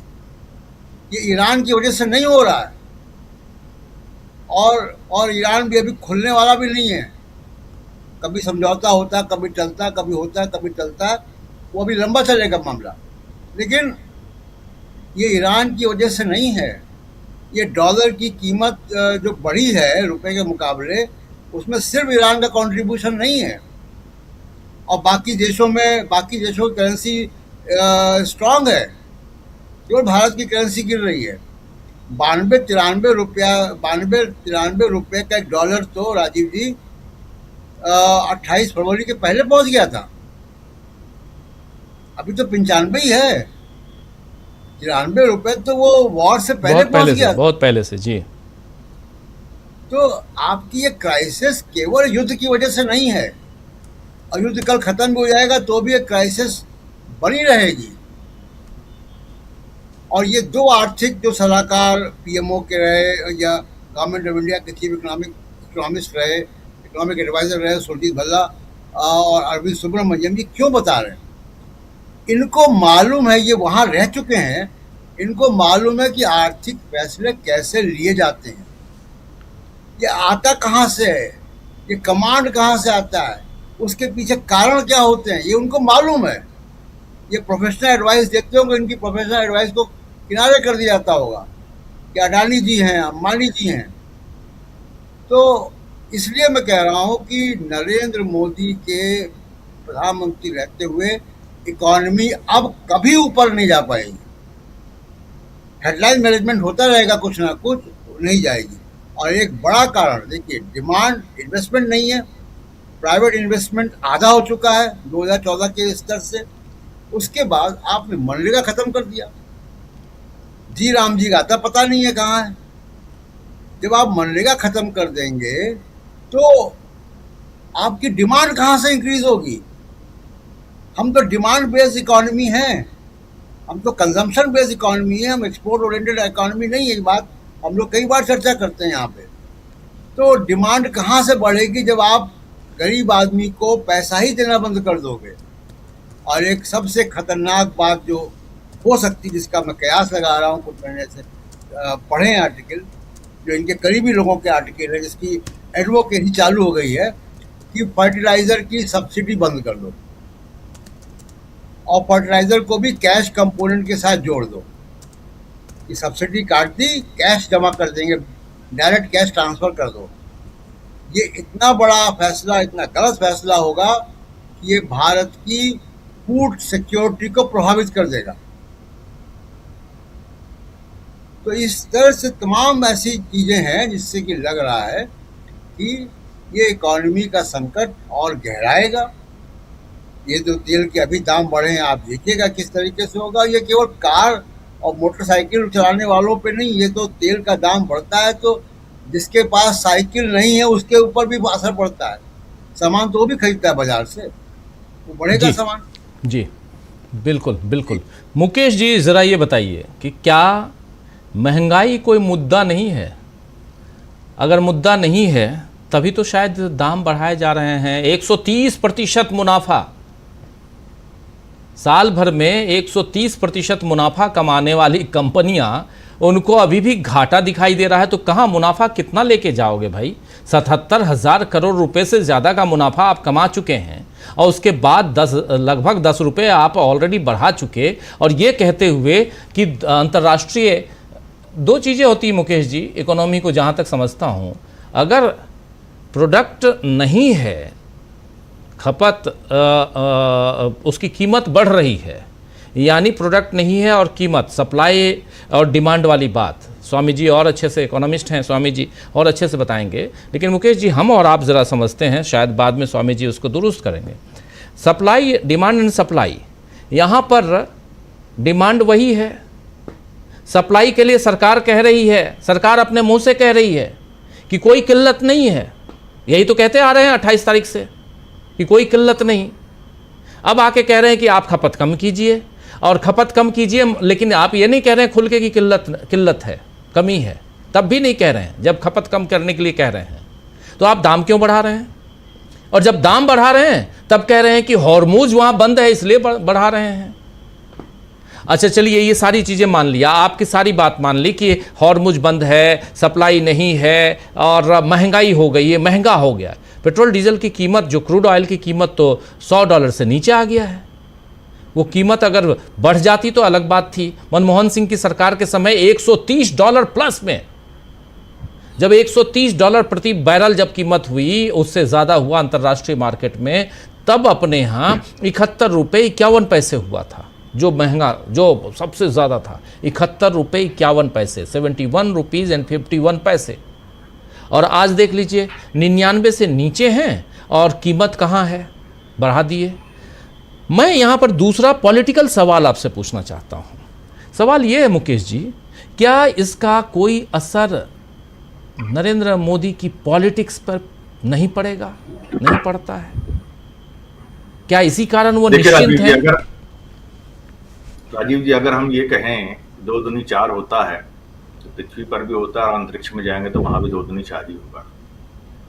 लेकिन वो 2 दूनी 4 जब नरेंद्र मोदी सरकार पे फिट नहीं बैठता, यानी ये जब चाहते हैं 2 दूनी 4 की जगह 2 दूनी 8 भी बोल देते हैं, जब चाहते हैं 2 दूनी 4 को जो सिफर कर देते हैं। ये सब कुछ हम लोग देखते आए हैं और इसी से ये बात निकलती है कि राजनीतिक दल को 2 चीजों का डर होना चाहिए, जनता का और चुनाव का। जनता और चुनाव दोनों एक दूसरे से जुड़े हुए हैं। तो अब जब आपको ऐसा अभयदान कुछ अपनी राजनीति से, कुछ चुनाव आयोग के माध्यम से, कुछ सुप्रीम कोर्ट के माध्यम से, कुछ गोदी मीडिया के माध्यम से, जब आपको एक ऐसा अभयदान मिला हुआ है तो फिर तो एक ही चीज बची है, राजा कहे दिन, अब वो क्या राजा कहे रात, रानी कहे रात, और ये है सुबह सुबह की बात। तो उसी तरह की स्थिति देश के सामने है। अब आप पेट्रोल डीजल की बात कर लीजिए, अब उससे पहले स्वामी जी ने कहा, प्रशांत जी ने कहा, और रोजाना डीबी लाइव पे आप लोग तरह तरह के इन्हीं मुद्दों की बातें करते हैं। क्या हम कहीं से इस डिबेट को इस ढंग से देख सकते हैं कि भैया सरकार सुबह से शाम तक झूठ बोल रही है, सुबह से शाम तक गलत बयानी कर रही है, दर्जनों बार इसकी कलई खुल चुकी है, दर्जनों बार बड़े बड़े मुद्दों पर रोजाना खुल रही है, लेकिन क्या किसी की पेशानी पे बल पड़ रहे हैं? सवाल ये है, क्या जनता जगाने से जाग रही है? सवाल ये है। और नहीं जाग रही तो भोगे, फिर महंगाई की बात हमें 10, 20, 50 आदमी क्यों करें? जरा ये भी तो सोच के देखिए ना भाई, अगर वाकई में जनता की स्थिति ऐसी है कि हाय हाय हाय हाय होना चाहिए, तो सरकार इतनी बेअसर कैसे हो सकती है? और अगर सरकार इतनी बेअसर है, सारे के सारे हमारे लोकतांत्रिक जितने भी इंस्टीट्यूशंस हैं, जितने भी प्रोविजंस हैं, सब के सब धत्ता बता दिए जाएं, तो फिर क्या है? फिर काहे कर होना है? हम लोग कुल मिलाकर के एक ऐसी दशा में आके खड़े कर दिए गए। किसकी बात आप बताइए ना, कि क्या हम जन सरोकारों की बात करें कि नहीं करें? रोजाना एक नैरेटिव नया आ जाता है, नहीं नहीं इतना महंगा तो सब जगह दुनिया में हो रहा है, ये हो रहा है, नैरेटिव भी बनाया जा रहा है ना सुबह से शाम तक। अगर ये सरकार सबसे सफलतापूर्वक कोई काम कर रही है या कर पाई है, कर सकती है, तो उसके बाद नैरेटिव बनाने के और क्या है, जिसका सच्चाई से कोई वास्ता ना हो, जहां झूठ, प्रपंच, बेईमानी, इसके अलावा और कुछ दिख ही नहीं रहा। कुछ एक संदर्भ प्रसाद ने दिए हैं, कुछ स्वामी जी ने दिए हैं, कौन सा कहां से हाथ लगाएं और वहीं से बात बोलना शुरू करें। मैं ये कह रहा हूं, तेल के बारे में आपने सब चीजें बता दी, परीक्षाओं के बारे में हम देख ही रहे। अच्छा एक बात देखिए, दूसरे ढंग से देखिए इसको, नरेंद्र मोदी का राज बहुत बढ़ गया। फर्ज कीजिए अभी हमारे आपके सामने ये जिम्मेदारी हो कि हमें नरेंद्र मोदी के बढ़िया राज के बारे में बोलना, हम क्या क्या बोलेंगे? अर्थव्यवस्था बहुत अच्छी है, बोल पाएंगे। सामान्य प्रशासन बहुत अच्छा है, बोल पाएंगे। कानून व्यवस्था की स्थिति बहुत अच्छी है, बोल पाएंगे। परीक्षाएं ढंग से हो रही है, बोल पाएंगे। किसानों को सुविधा है, आराम है, उनको सब तरह की चीजें हो रही है, मिल रही है, बोल पाएंगे। उत्तर प्रदेश में अभी क्या स्थिति चल रही है बिजली की, क्या कहां से शुरू करें? अब सवाल यह है कि सत्ता तंत्र तो वो है जिसने अपने आदमी जगह जगह बिठा रखे हैं। कोई इधर से जय जयकार कर रहा है, कोई उधर से जय जयकार कर रहा है, हो रहा है जय जयकार। जनता भी उसी चीज में मस्त है, मगन है। भाई अगर जनता को 100, 150, 200, 500 रुपए लीटर के हिसाब से पेट्रोल खरीदने में कोई दुख और तकलीफ नहीं है, और है भी तो खाली कागजों पे है, खाली जुबानी है, 2-4 कोई गया कैमरा लेकर के वॉक्स पॉप करके चला आया, कहीं कोई सुनने समझने वाला है? कहीं कोई है ऐसा? अब देखिए, अगर हम लोग रिकॉल करें, राहुल गांधी ने कब ये बात कही थी कि देश बहुत गंभीर आर्थिक संकट में फंसने वाला है। अब तो दिख रहा है, तब तो लोगों ने जो हंसी उड़ानी थी उड़ा ली थी, अभी और दिख रहा है। अभी देखिए प्रशांत बता रहे हैं प्रशांत जो कह रहे हैं कि जब तक नरेंद्र मोदी रहेंगे, बिल्कुल सही कह रहे हैं, जब तक नरेंद्र मोदी रहेंगे इस देश की आर्थिक दुर्दशा का कोई समाधान और निराकरण नहीं होने वाला है। इनफैक्ट किसी भी चीज का निराकरण नहीं होने वाला इंडियन पॉलिटी में, किसी भी चीज का निराकरण नहीं होने वाला। दिन ब दिन चीजें और बद से बदतर ही होती जाएंगी। आप कल्पना करके देखिए, फर्ज कीजिए कि आपने सामने मेरी जेब से जो है वो रुपए निकाल लिए और फिर भी आपको जो है किसी चीज का खौफ नहीं, कोई कानूनी कार्रवाई, किसी चीज की आपको डर नहीं, तो वही स्थिति तो हो गई है भाई। अगर मंत्री की कोई अकाउंटेबिलिटी नहीं है, ट्रेन एक्सीडेंट हो जाए तो नहीं है, पर्चा लीक हो जाए तो नहीं है, कोई फाइनेंशियल गबन हो जाए तो नहीं है, जबरदस्ती जो है वो पुलवामा में कुछ हो जाए तो नहीं है, कहा देखिए कहीं कोई अकाउंटेबिलिटी कहीं किसी की है, किसी चीज की है? कोई एक चीज आप उठा लीजिए जिसपे आप तय कर सके कि नहीं साहब इस पे जब वाकई में सरकार की कथनी और करनी में कोई फर्क नहीं है। यहां तो मेलोडी राजनीति हो रही है, क्या कहें उसको। दुखद लगता है ये बोलना, लेकिन सवाल ये है कि अगर हम सही मायने में समीक्षा करना चाहते हैं तो तथ्यों के आधार पर ही तो समीक्षा करेंगे। अगर तथ्य ही नकारात्मक है, शुरू से अंत तक झूठे हैं, बेईमान है, मक्कार हैं, तो हम बताइए कैसी समीक्षा करें जिससे कि उनमें कोई सकारात्मकता का भाव पैदा हो। हम कैसे कह दें कि नहीं साहब ये पेट्रोल डीजल जो सरकार बढ़ा रही है ये वाकई में बहुत लेजिटिमेट रीजन है, बहुत बहुत जरूरत है इस चीज की, देश के ऊपर ये संकट तकलीफ आई हुई है, उससे बचने का यही एक समाधान है। हम में से कोई आदमी पैनलिस्ट यहाँ बैठे, कोई आदमी उस पर अपने दिल पे हाथ रख के ये बोल पाएगा क्या? तथ्य क्या है हमारे सामने, ये हम सब लोग देख के गुजरे हैं। तेल सस्ता हुआ तो आपको पता नहीं कि भैया आपने लोगों को सस्ता नहीं किया, आप इतना जो हाई टैक्सेशन रखे हुए हैं वो क्यों रखे हुए? क्या आप वाकई में जनता की तकलीफ को घटाना चाहते हैं? नहीं, नॉट एट ऑल। तो जब जनता की तकलीफ को घटाना नहीं चाहते तो रोजाना दाम नहीं बढ़ेंगे तो और क्या होगा? और क्यों नहीं बढ़ेंगे? किससे डर है हमें? क्या हम चुनाव हार जाएंगे, हमारी लोकप्रियता कम हो जाएगी, विदेश नीति में हमारी कुछ ऐसी तैसी हो जाएगी? अरे ऐसी कौन सी चीज है जो अभी तक हो चुकी है और अपर्याप्त है, लिहाजा वो पर्याप्त के लिए हो जाएगी? तो सवाल ये कि अगर हमारा समाज, हमारा देश, हमारी परिस्थितियां इस ढंग की बन गई हैं जिसमें कि हर जगह लगता है जैसे पॉइंट ऑफ नो रिटर्न है और न जाने अभी कितने पॉइंट्स और आएंगे इसका भी पता नहीं, वो दशा हो गई है। क्या क्या विश्लेषण कर ले हम लोग, आप बताइए। क्या सरकार ईमानदारी से, जो उसने टैक्सेशन की बात की, क्या ईमानदारी से इस बात की चेष्टा हुई कि हाँ भैया 1 साल 2 साल 3 साल 5 साल पर्चा लेकर कोई सेक्टर उठा लीजिए, समाज का कोई सेक्टर उठा लीजिए, और इतना ही नहीं, खाली राजनीतिक लोगों का पतन नहीं है, जितने हमारे डेमोक्रेटिक इंस्टीट्यूशंस हैं उन पे बैठे हुए लोग उसमें उस आग में घी डालने में कोई कसर छोड़ रहे हैं। किसका नाम लें?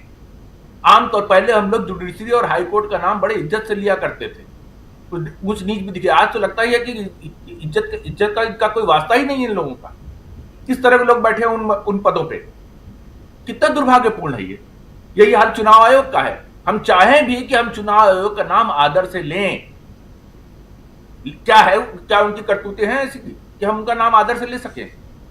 कहीं से तो शुरू करो भाई। कौन सा ऐसा इंस्टीट्यूशन है आज की तारीख में, आप बताइए, जिसपे बैठे हुए लोगों को हम लोग सम्मान की नजर से देखें, जिसके बारे में हम ये महसूस करें कि साहब वो as per rule, law, constitution और जो भी इथोस है डेमोक्रेसी का, उसके हिसाब से वो लोग काम कर रहे हैं। ठीक है, वो हार्डशिप में हो सकते हैं, वो दिक्कत में हो सकते हैं। क्या है हमारे सामने से? डेस्परेशन कितना तगड़ा है। भले ही वो चाहे सिंबॉलिक ही हो, अभी जो हमारे सामने काकरोच जनता पार्टी वाला सारा का सारा एपिसोड आया है सामने, उसका निचोड़ क्या निकलता है कि भाई बहुत बड़ी संख्या में लोग इस देश के, युवा लोग इस देश के क्षुब्ध हैं। ठीक है, निकल गया नतीजा। उसके बाद हमारे पास क्या उत्तर है? क्या चीजें ऐसी हैं जिसके आधार पर हम ये कह सके कि नहीं साहब अभी भी बहुत उम्मीदें बची हैं? हाँ, कहते हैं, कहेंगे, क्योंकि जमाने का दस्तूर है कि रात कितनी भी काली हो सुबह तो होती ही है, कितनी भी लंबी हो सुबह तो होती है, तो वही रात कितनी भी लंबी वाला दौर चल रहा है। लेकिन ये बात सच है, नरेंद्र मोदी की सत्ता में रहते रहते 2029 तक इस देश का जितना बंटाधार संभव है वो जरूर होगा ही होगा। बिकॉज इनके पास वो थॉट, वो विजन, वो थिंकिंग है ही नहीं, वो पॉजिटिव पर्सपेक्टिव है ही नहीं कि भाई कैसे हम जनता को फायदा पहुंचाए। कैसे बताया तो प्रशांत ने, क्यों आपने मनरेगा बंद कर लिया, आरटीआई को आप बंद कर लिया, चाहे कोई चीज हाथ लगा के देखिए आप। जिन चीजों से डेमोक्रेसी मजबूत होती है उनमें से कोई एक चीज आप उठा लीजिए और आप क्या ये कह सकते हैं कि साहब इस चीज को नरेंद्र मोदी के शासनकाल में पिछले 12 साल में बेहतर बनाया गया है? क्या हम में से कोई भी ये बात कह सकता? मैं चुनौती देता हूं। हम थोड़ी देर के लिए अपनी थिंकिंग को एक किनारे रखें और सोचे कि नहीं यार, अगर हमें नरेंद्र मोदी कॉपी का इवैल्यूएशन करना हो तो क्या हम कुछ नंबर दे पाएंगे इनको? अच्छा, किन किन क्वेश्चंस पे देंगे, किन किन सब्जेक्ट्स में देंगे? तो हाँ, वो सब्जेक्ट है ना, चुनाव जीतने में बहुत बड़े माहिर हैं, दाएं बाएं करके चुनाव जीत सकते हैं। 21, 22, 24, 25, 27, 30 जितने मर्जी है उतने राज्यों में इनकी सरकार बनवा लीजिए। कहीं से कुछ खरीदना हो, बेचना हो, विधायकों को, सांसदों को बहुत अच्छे से कर सकते हैं। उस मामले में इनका कोई जवाब नहीं, कोई तोड़ नहीं। उसका नोबेल पुरस्कार इनको जरूर मिलना चाहिए अगर मिल सके तो। यही तो दशा बना ली है इन्होंने। और क्या है, आप बताइए ना कि हम किस बात पर गुमान करें? कहते हैं हाँ जी, हमारे से आने से पहले इतने हजार मेगावाट बिजली बनती थी, अब इतने लाख बनने लगी है। ठीक है भाई, बनने लगी है, खाली तुम्हारी देन है? नहीं जी, हम ही ने तो किया है। अकॉर्डिंग टू कंगना रनावत 2014 में देश आजाद हुआ था।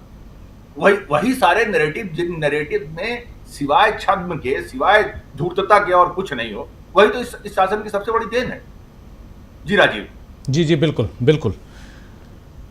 अनिल जी, क्या आपको लगता है कि ये इकोनॉमी की जो हालत है अपने देश में, ये हालत और बिगड़ेगी या यहाँ से सुधरते हुए हम आगे देखेंगे?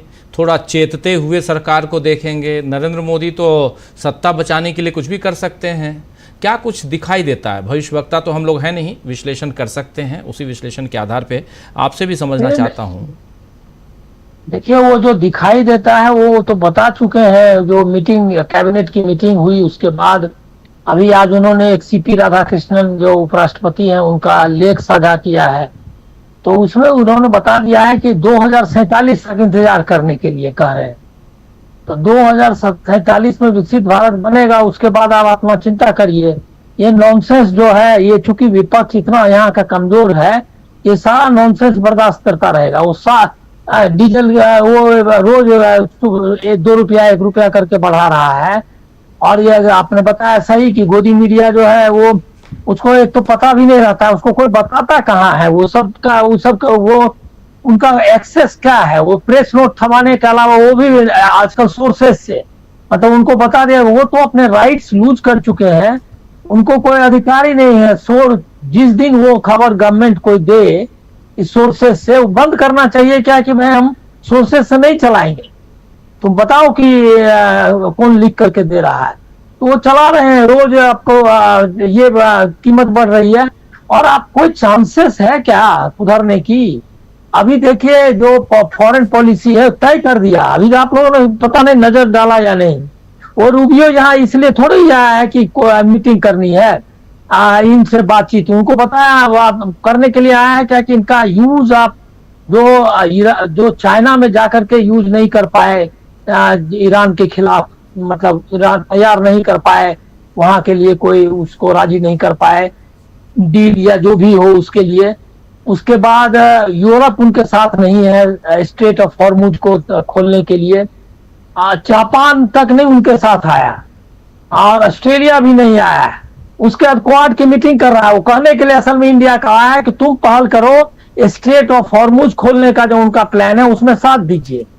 और ये गए, ये जो यूएई का दौरा है, वो दौरा आप क्या समझ रहे हैं? एक नया एस्केलेशन होने ही वाला था है अभी यहाँ क्या कहते हैं मिडिल ईस्ट में, और यूएई उसका सेंटर रहेगा, क्योंकि ईरान ने बोल दिया है कि गल्फ कंट्रीज में जो उनका बेसिस है वो उनको छोड़ेंगे नहीं और उनको भुगतना होगा। तो वो जो है, जो फाइट का सेंटर होगा, वो रीजन में सेंटर्स होगा, वो बेस जो अमेरिकन बेसिस है उस पर अटैक करेगा और फाइट यहाँ से होगी। यूएई इसका सेंटर होगा और वहां तो झट से टीम टॉम करते हुए पहुंच गए वहां।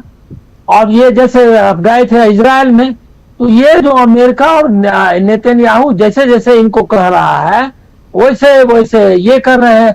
और यहाँ का जो एनालिस्ट सब है वो सब भी पता नहीं है, हमको तो लगता है सब बोगस सब है। अरे वो मतलब क्या क्या अंट संट जो है, क्या रिलेशनशिप अमेरिका, कोई क्या रिलेशनशिप है। अभी वो चाइना देखिए क्या है, चाइना कौन कौन गया, जो भी वीटो पावर कंट्रीज है वो सारे गए उसके यहाँ, फ्रांस ये सारे उसके पास पहुंचे, रसिया, चाइना, अमेरिका सब उसके पास गया, इंग्लैंड सब उसके पास गया। उसके बाद अंत में पाकिस्तान गया और वो बोल रहा है कि ऑल वेदर फ्रेंडशिप फलना ये वो जो होता है, आप हो कहां? और वो आके आपको बता दिया उसने, रूबियो ने बताया कि एक ही मुद्दा है, क्रॉस बॉर्डर टेररिज्म, बाकी पाकिस्तान कुछ भी कर रहा है उससे आपका कोई लेना देना नहीं है, आप अपना शांति से सो। कोई फॉरेन पॉलिसी में क्या वेनेजुएला और अमेरिका से तेल लेने वाले हैं आप? तो आप आर्थिक स्थिति सुधारने की क्या बात करते हैं? और बताया ही लोगों ने कि आपका जो इन्वेस्टर्स है, इन्वेस्टर नहीं, यहाँ का पैसा कमाया है। अभी तो देखिए, ये मैं कभी कभी गुस्सा जो होता हूँ विपक्ष पे, तो कई लोगों को लगता है क्या कि बेवजह जो है ये नाराज होते हैं, अभी तो बीजेपी के खिलाफ नाराज है। अरे नारी, डिमांड करना चाहिए कि नेशनलाइज करो। जो लोग यहाँ का पैसा लगाना चाहता है वहां उनके सारे संपत्ति ये करिए। इंडिया में ऐसे डिमांड्स हुए हैं, पहले भी हो चुके हैं और किया है। इंडिया जब आजाद हुई तो सारे फॉरेन जो कंपनीज थे, ब्रिटिश कंपनीज और ये, उनको नेशनलाइज किया। वैसे ये सब जो फॉरेन कोलैबोरेशंस वाले लोग हैं जो इंडिया में पैसा कमाया है, तेल बेच करके, मतलब एडिबल ऑयल बना रहा है टाटा, बना रहा है अडानी, बना रहा है ये क्या कहते हैं रिलायंस। उसके बाद अभी पानी का बोतल बनाएगा, ये क्या कहते हैं पैकेज बोतल बेचेगा। सारा देश के जो छोटे रोजगार थे, अब बताइए कि कहता है कच्ची घानी का अडानी बनाएगा और वही ड्रोन बनाएगा, वही ये बनाएगा। अब इनको भी लकवा मारा हुआ है आपके विपक्ष को। वो जो है ये सब मुद्दे उठाता नहीं है। क्यों नहीं उठाता? अरे पानी तो ये सब, उसका लाइसेंस कैंसिल करो।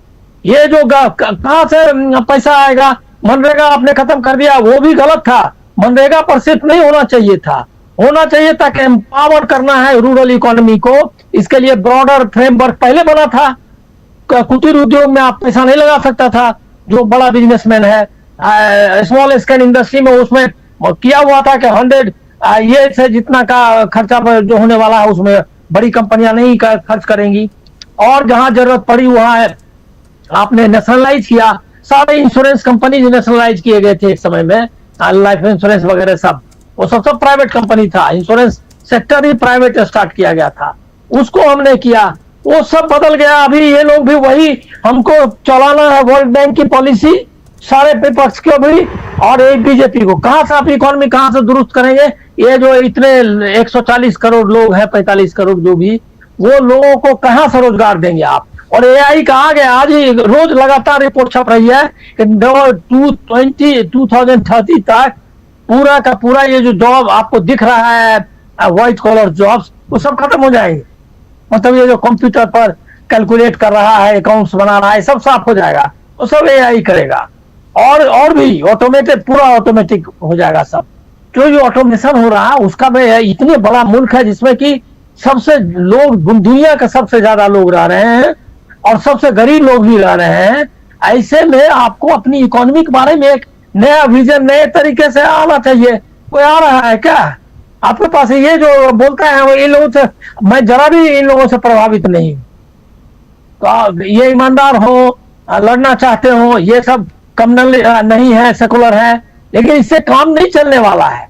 एक नई राजनीति की जरूरत है और निश्चित तौर पर वो कांग्रेस जनता पार्टी नहीं कर सकती। जो लोग समझ रहे हैं वो सब वैसे ही है, वो सब का कुछ दम नहीं है।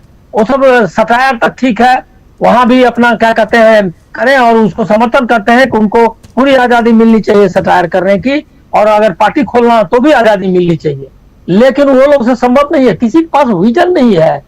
अरे ये आप देख लीजिए कहाँ है अभी। आप तेल का मामला, आपका तेल का और वर्षन होने वाला है। आपका तो रिफाइंड, अब आप क्या सोच रहे हैं आप पता नहीं। लोग अब हमको तो उतना अकल कम ही है, लेकिन मैं सोचने की कोशिश करता हूं।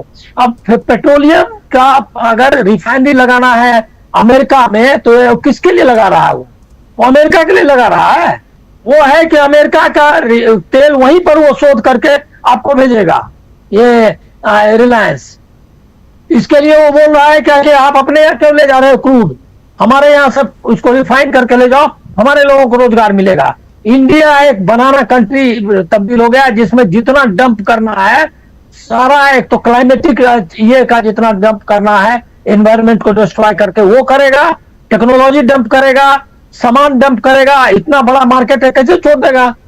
वो अगर थोड़ा थोड़ा भी बेचेगा तो भी इससे बड़ा, और चाइना उनको तैयार नहीं है। वो जो बोला एग्रीकल्चर और टेक्नोलॉजी का, कहा उसने कोई डील किया है कि हाँ हमारे यहाँ डंप करो, हम तो तैयार हो गए हैं।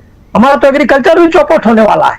खाइए वहां का एप्पल, खाइए वहां का कीवी, और अपना बैठ करके मस्त अपना क्या कहते हैं ये मोबाइल, वो कहेगा कि 2047, और वो सब सारा आरएसएस का जो ये इकोसिस्टम है वो 2047। अरे 2047 से तुम्हारा क्या लेना देना? 1947 में तुम्हारा कोई रोल नहीं था। ये है उसका कौन सेंटिमेंटल, कौन सा ऑपरेशनल, कौन सा सेक्रीफाइस, किसके लिए 2047 का ये नाटक सब करने लगा है आरएसएस? तो एक बार सवाल तो पूछिए कि 2047 में क्या थे?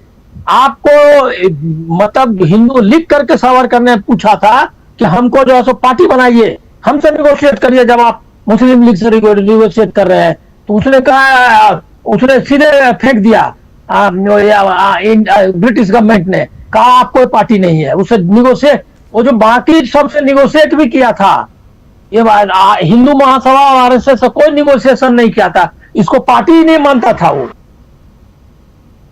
जी। वो 2047 की बात कर रहा है, 1947 के बाद, 100 साल के बाद वो क्या करने वाला है? तो जो पूरी नैरेटिव है उसको कंट्रोल करना, और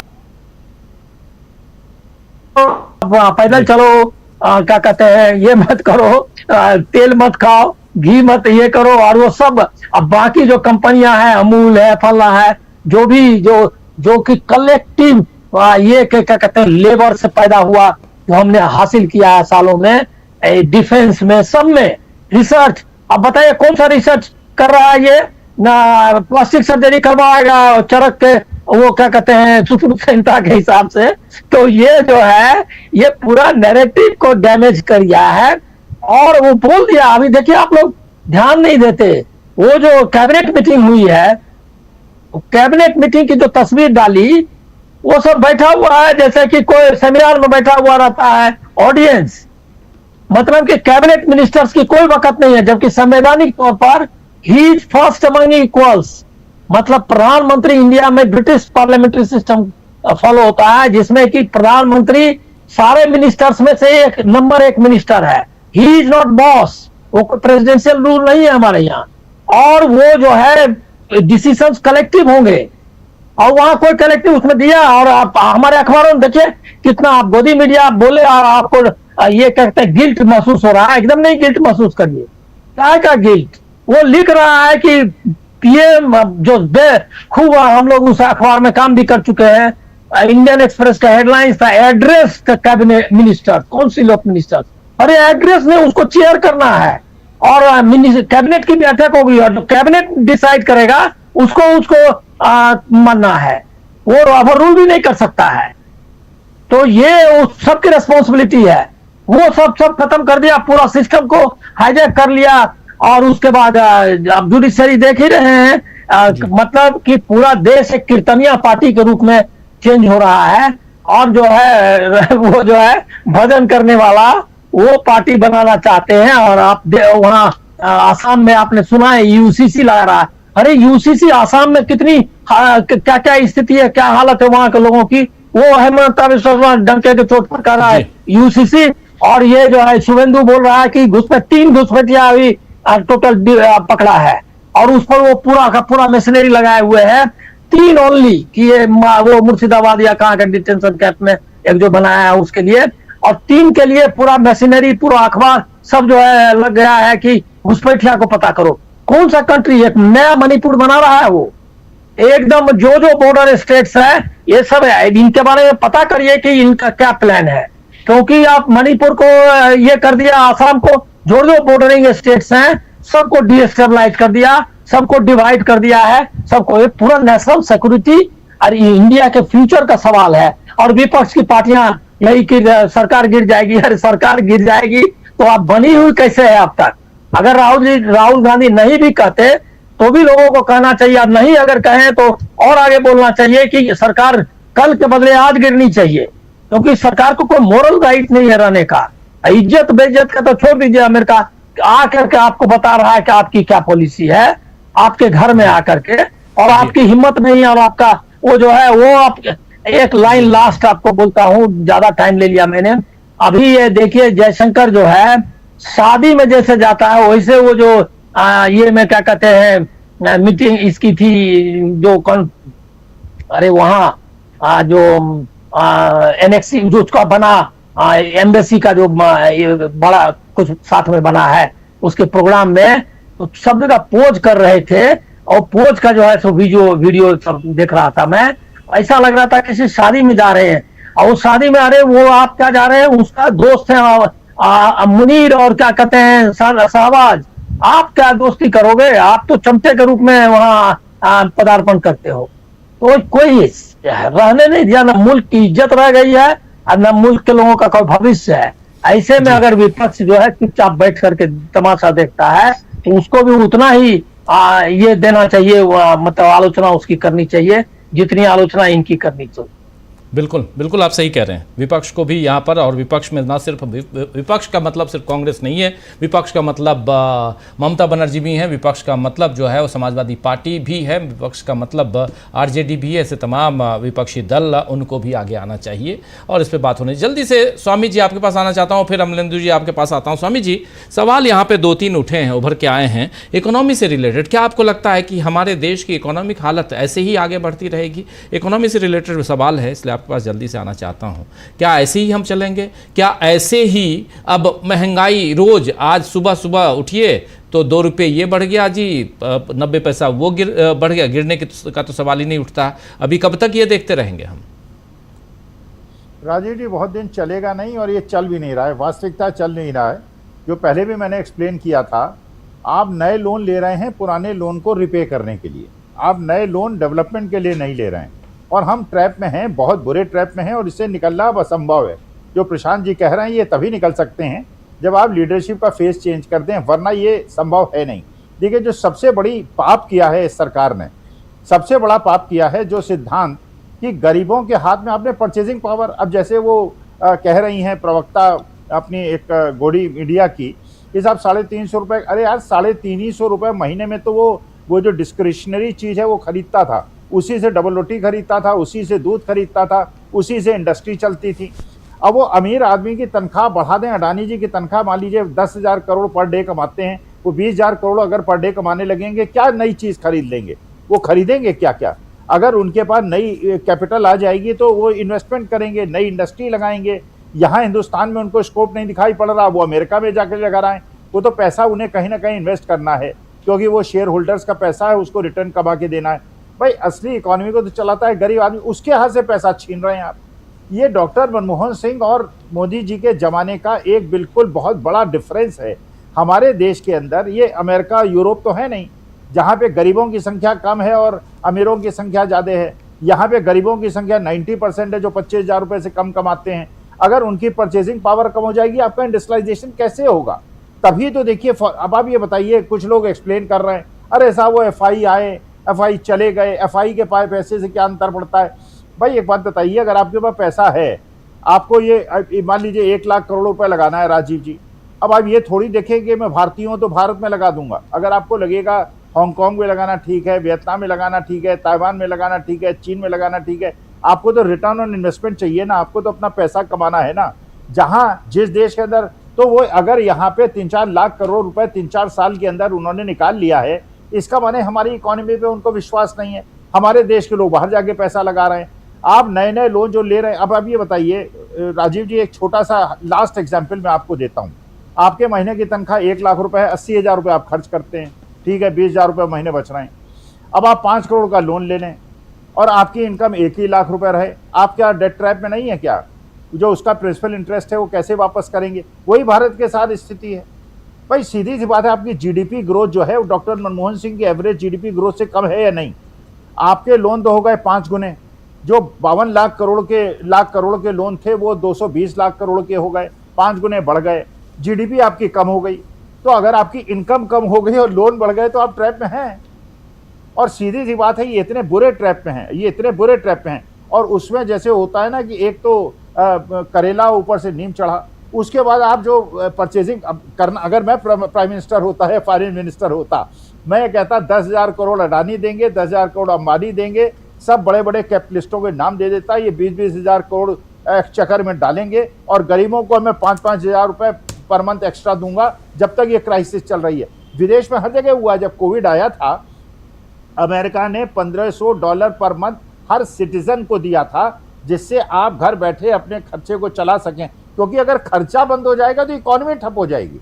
जो मोदी जी ने ये कहा है कि साहब खरीदारी बंद कर दो, अगर हमारे जैसे लोग खरीदारी बंद कर देंगे, गरीब लोग भूखे मर जाएंगे, क्योंकि हम एक दूसरे पे कोएग्जिस्ट करते हैं।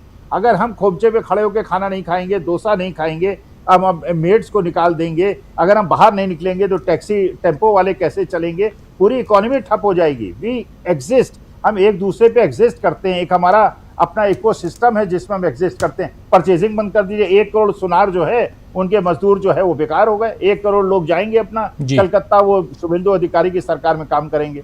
तो चलिए ये है राजीव जी, मुझे लगता है इकोनॉमी ऑलरेडी बैठ गई है, इसको उठाना बहुत मुश्किल हो गया है। जी बिल्कुल बिल्कुल, बहुत बहुत शुक्रिया स्वामी जी, बहुत शुक्रिया आपका। आना चाहता हूँ जरा अमलेंदु जी आपके पास। अमलेंदु जी, क्या सचमुच आपको भी वही लगता है कि आने वाले जब पॉलिटिकल इम्पैक्ट इसका क्या सरकार पे पड़ता हुआ, या 2047 की तरफ पूरा देश देख रहा है, जैसे अनिल जी बता रहे थे कि अब बस 2047, सरकार तो यही कह रही है कि 2047 में विकसित भारत बनाना है, तो अभी थोड़ा कष्ट सह लो।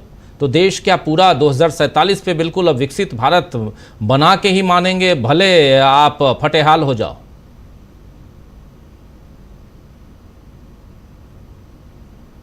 अमलेंदु जी की आवाज तो नहीं उस आ रही। उम्र में ठीक आ रही जी आ रही। जी जी राजीव जी, हम लोग जिस उम्र में हैं उस उम्र में अब विकसित भारत देखने की तमन्ना जो है, तो राजीव जी अपने बच्चों के लिए भी नहीं, बच्चों के लिए तो करें तो ठीक लगता है विकसित भारत होगा।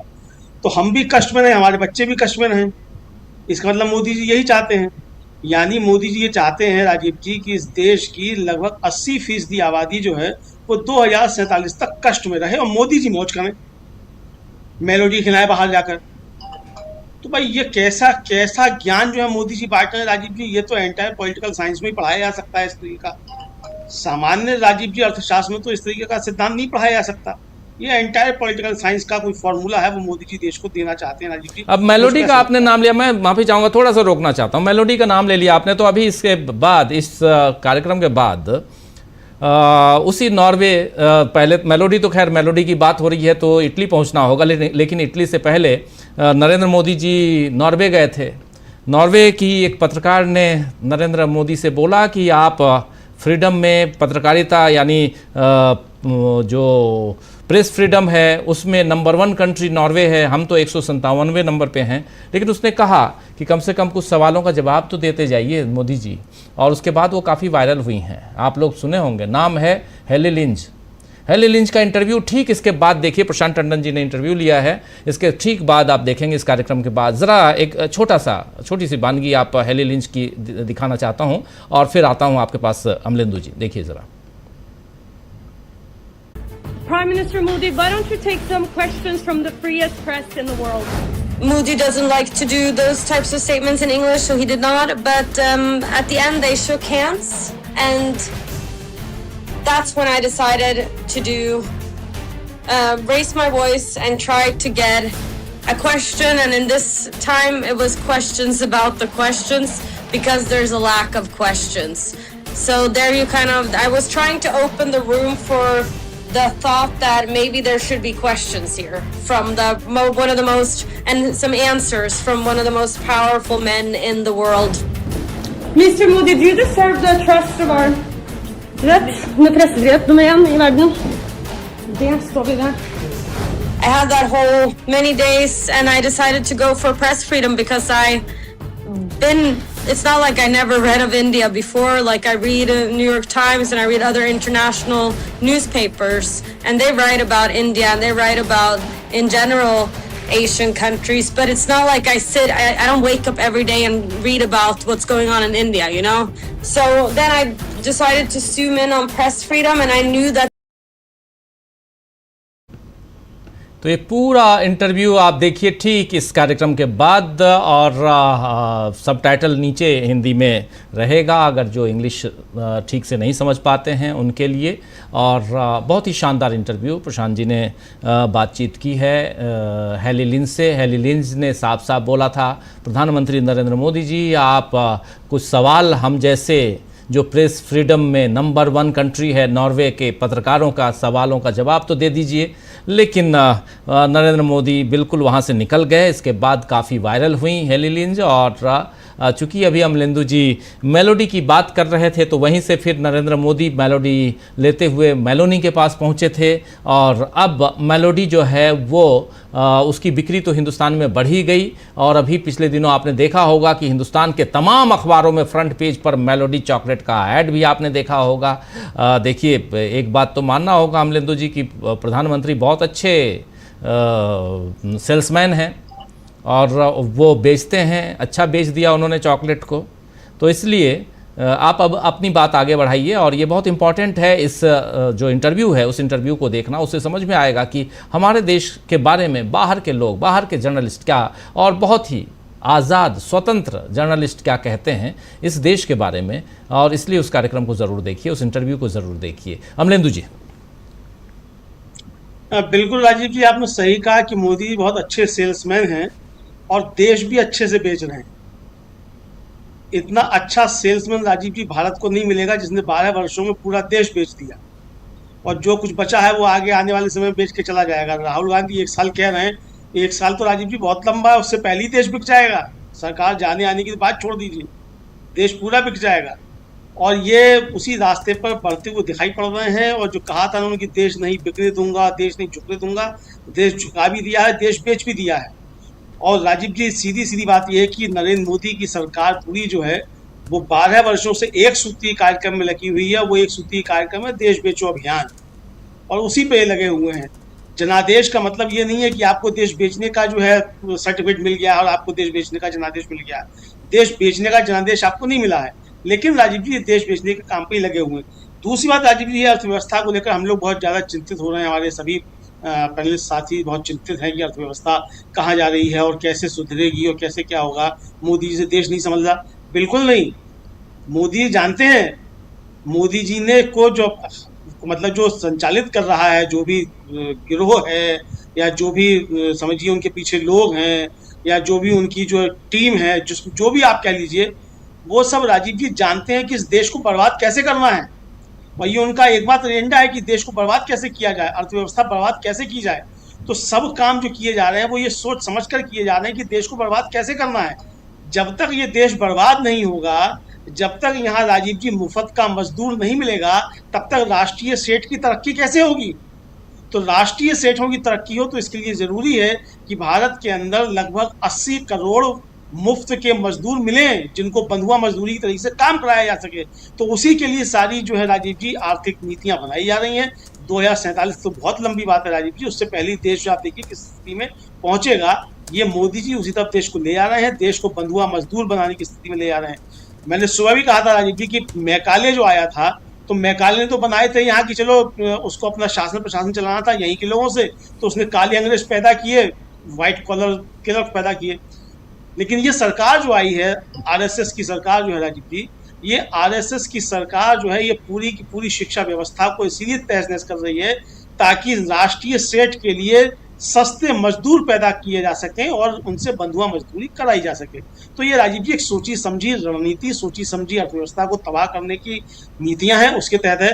मोदी जी को राजीव जी अगर कुछ नहीं आता है तो सरकार में बैठे हुए और भी तो लोग हैं जो मोदी जी से ज़्यादा पढ़े लिखे हैं। हालांकि मोदी जी सबसे ज़्यादा पढ़े लिखे हैं, उनसे ज़्यादा बीजेपी में कोई पढ़ा लिखा नहीं है, लेकिन फिर भी जो रखे जाते हैं नौकरी पे, IAS IPS जो सब रखे जाते हैं, वो परीक्षाएं देकर पास हुए होंगे। सबको तो राजीव जी कॉकरोच नहीं है, हो सकता है उनमें कुछ कॉकरोच हो जिनकी डिग्रियां फर्जी हों, हमारे सूर्यकांत जी ने जैसे कहा, CGI साहब ने, हो सकता है उनमें भी कुछ हो कॉकरोच, लेकिन सब तो नहीं है, कुछ तो पढ़े लिखे होंगे। तो जो अर्थव्यवस्था की वो ठीक ठाक कर सकते थे तो क्या उनकी चल नहीं रही है? सबकी होगी राजीव जी, लेकिन उनको बताया गया है कि आपको काम इस तरीके से करना है कि ये देश बर्बाद हो।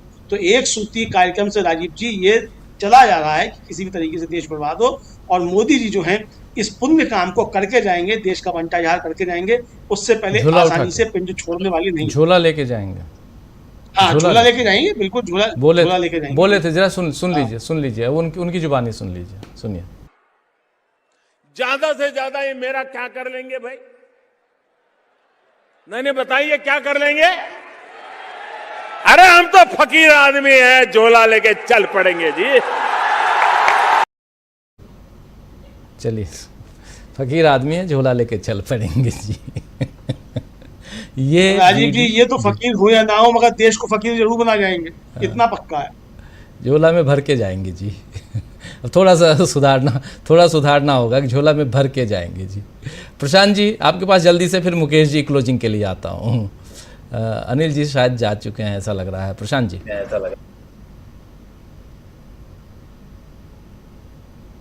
प्रशांत जी अनम्यूट कीजिए। हाँ, अनम्यूट है जी, ठीक। जिस दिन प्रधानमंत्री ने कहा था कि सोना मत खरीदो, विदेश मत जाओ, घर से काम करो, उसी दिन उन्होंने संकेत दे दिया था निवेशकों को कि भारत में निवेश करने के पहले सोच लेना, यहाँ पे स्थिति बहुत खराब है। तो वो एक पैनिक क्रिएट कर दिया, पहले से पैनिक था, और वो कॉन्फिडेंस इन्वेस्टर का डुला दिया मोदी जी ने। एक तो ये बात है, और वो मैं फिर से कहूँगा कि ये वापस अब नहीं आएगा। अब इसका पॉलिटिकल इम्पैक्ट क्या होगा? सवाल ये है कि पॉलिटिकल इम्पैक्ट क्या होगा। आमतौर पे हम देखते हैं कि जब बहुत आर्थिक विषमताएं आती हैं तो समाज ज़्यादा अंधविश्वासी हो जाता है, ज़्यादा लेस कॉस्मोपॉलिटन हो जाता है, और ये तो सामाजिक उसके पहलू दिखाते हैं। लेकिन अब जो दूसरा एक फिनोमेना भारत में देखने को मिल रहा है, और दुनिया के दूसरे क्षेत्रों में भी देखने को मिल रहा है, कि युवा बहुत आगे बढ़ चढ़कर वोकल हो रहा है। युवा अब केवल पढ़ाई लिखाई एग्जाम तक नहीं है। और पिछले 10-12 दिन में 2 बड़ी घटनाएं हुई हैं जिसने युवा की चेतना को हिला के रख दिया है। एक पेपर लीक, और लगातार पेपर लीक, यानी नीट का पेपर लीक, CBSE का पेपर लीक। आप देखिए कि एक यंग लड़का वेदांत, उसका गलत कॉपी चेक हो गई, उसको पाकिस्तानी बता दिया इन लोगों ने। आप किसी बच्चे को कितना प्रताड़ित करेंगे? उसका तो घर से बाहर निकलना मुश्किल हो जाएगा उस बच्चे का, उसका वीडियो है। तो ये जो पूरा हो रहा है कि आपने युवा को एंटेगनाइज कर दिया अपने खिलाफ, तो युवा अब कॉकरोच है, और युवा पेपर लीक का भुक्तभोगी है। और इससे यहाँ से एक पॉलिटिकल कहानी शुरू होती है, और आप देखिएगा कि अगले कुछ सप्ताह में, महीने में, जैसे जैसे आर्थिक विषमताएं बढ़ेंगी, ये कॉम्प्लिकेशंस और बढ़ेंगे। तो इसका जो पॉलिटिकल इम्पैक्ट है वो पड़ना अब शुरू हो गया है। आप देख लीजिए, सोशल मीडिया पूरा भरा पड़ा है कॉकरोच से। इन्हीं के मतलब जरिए हो गया ये काम। तो ऐसा नहीं कि कॉकरोच कहे जाने का इंतजार कर रहा था युवा ऑलरेडी था वहां पे। मैं पहले भी कह रहा था कि आर्थिक विषयों पर युवा अपनी बात रख रहा है, वो नई वैल्यूज लेकर आ रहा है। उसको आपने कॉकरोच कहकर एक गोल बंद कर दिया, और पेपर लीक उसको है और साथ में जोड़ दिया। तो इसका पॉलिटिकल इम्पैक्ट अब देखने को मिलेगा।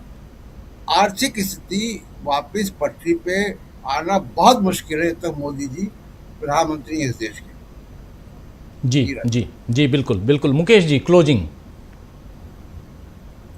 राजीव, मैं यहाँ यही कहना चाहता हूँ कि देखिए, मुझे पर्सनली मुझे कहीं नहीं लगता कि कोई चीज यहाँ मोदी राज में चीजों को बेहतर बनाया जा सकता है।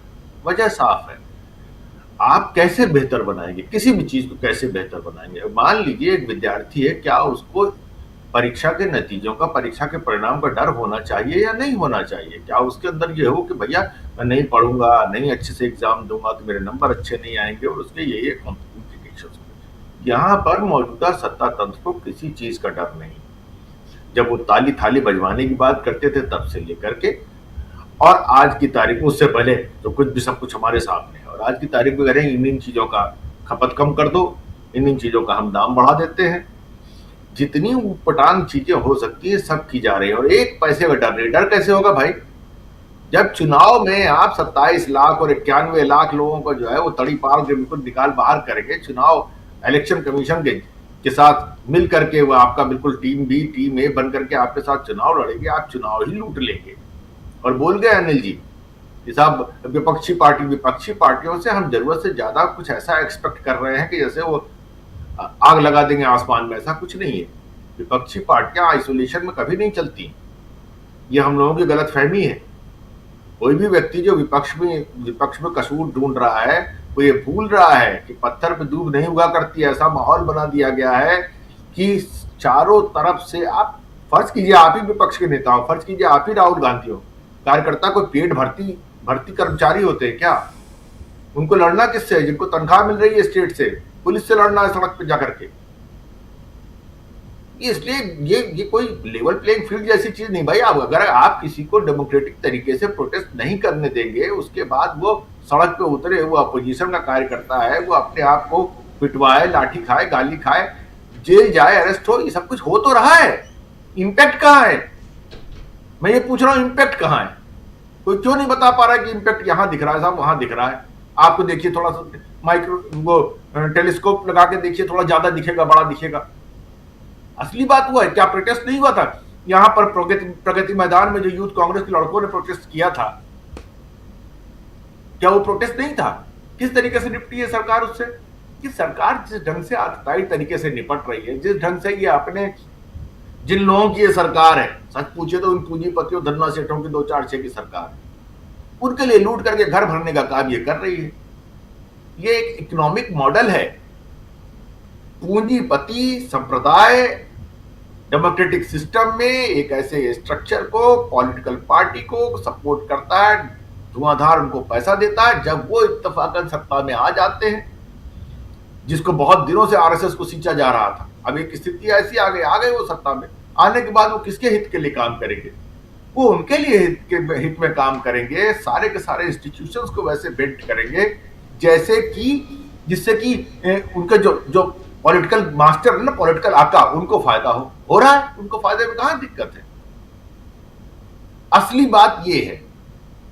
अब आप खुद सोच के देखिए ना, अब जिस सरकार को कोई चीज उठा के, मान लीजिए मैं उदाहरण के लिए एक बात बताऊं आपको कि आपने एक स्कीम बना दी साहब कि आयुष्मान भारत के नाम पे लोगों को इलाज करने के नाम पे हम 5 लाख रुपए देंगे। ये 5 लाख रुपए जाएंगे कहां? ये कॉर्पोरेट अस्पताल में नहीं जाएंगे तो क्या सरकारी अस्पताल में जाएंगे? सरकारी अस्पताल के स्ट्रक्चर में जाएंगे। किनको मिल रहा है, नहीं मिल रहा है, ये सब सेकेंडरी टर्सरी है। मैं कह रहा हूं आपने पॉलिसी लेवल पे किसके बारे में सोचा है? आप देखिए कहां बड़े पैमाने पर सरकारी स्कूल बंद हो रहे हैं, किसको इसकी चिंता और परवाह है? अगर वाकई में आप सोसाइटी का भला करना चाहते हैं, इवन गरीब भी देश भी है आप, तो भी सोसाइटी का भला करने के लिए आपको जो जिन जगहों पर हाथ लगाने की जरूरत है, क्या आप वहां लगा रहे हैं? कितनी खूबसूरत बात कही है अमलिंदु जी ने। ये तो ऐसी एक ऐसा समाज क्रिएट करना चाहते हैं जिसमें कि बस ये बंधुआ मजदूर टाइप के लोग मिल जाए इनको बड़ी से बड़ी संख्या में।